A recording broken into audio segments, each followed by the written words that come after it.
Getting your first pair of ice skates is like getting your first bicycle. It's a childhood rite of passage, and one that leads to another well-known ritual, landing on your backside the first time you try them out.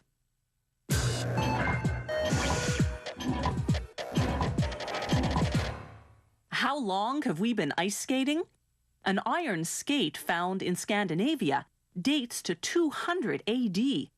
But people likely put blades made of bone under their shoes even earlier than that. Skaters tied on their blades with straps until the advent of the skate boot in the early 1900s. Today's skates are lightweight and high-tech and are designed for specific sports: figure skating, speed skating, and hockey.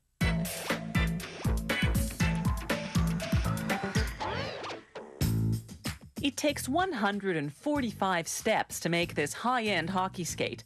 The skate boot is made of a synthetic material that looks and feels like leather. Once they've cut the pieces that will make up the boot, they shave the edges, thinning them out so the boot won't be bulky, particularly where there's overlap at the seams. They position a reinforcement piece onto what's called the quarter, the main structural piece that will form the sides and back of the skate boot. They glue it on with a hot press. The boot pieces now go to the sewing department. They stitch together the tongue piece, then using a sturdy zigzag stitch, attach the quarter and the heel piece.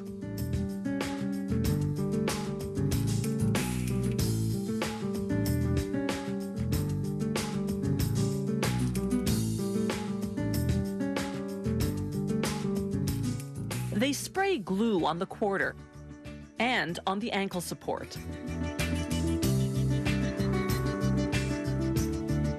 Then they stick on a foam ankle pad designed to mold to the contours of the skater's ankles. Next comes the lining. They must center it perfectly for the skate to be properly aligned and balanced. The eyelet machine works like a hole punch, punching out eyelets in the quarter. They reinforce each eyelet with an aluminum washer. The last step in the sewing department is called forming. They place the boot over a metal foot form. A hot press laminates the boot to give the back and sides of the quarter their shape. In the assembly department, they put the parts together using a foot form. They tack on a white plastic insole and a black plastic toe cap. They brush on a layer of glue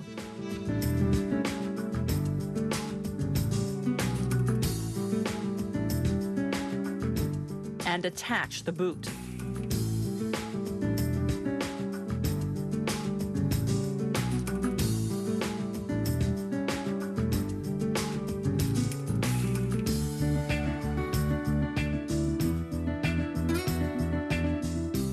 They sand the bottom of the boot to roughen up the surface for better adhesion.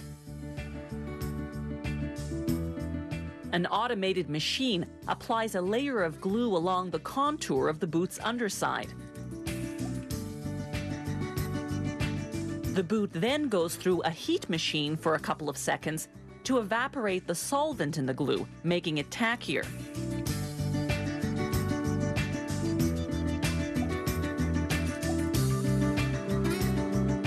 As with the lining, they must position the sole perfectly, or they'll throw the skate off balance. An 8-ton press presses it onto the boot. The sole is made of strong carbon or carbon composite, depending on the skate model.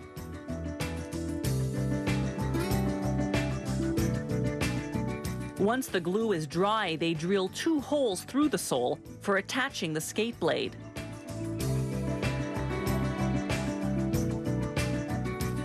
The blade sits in a plastic holder.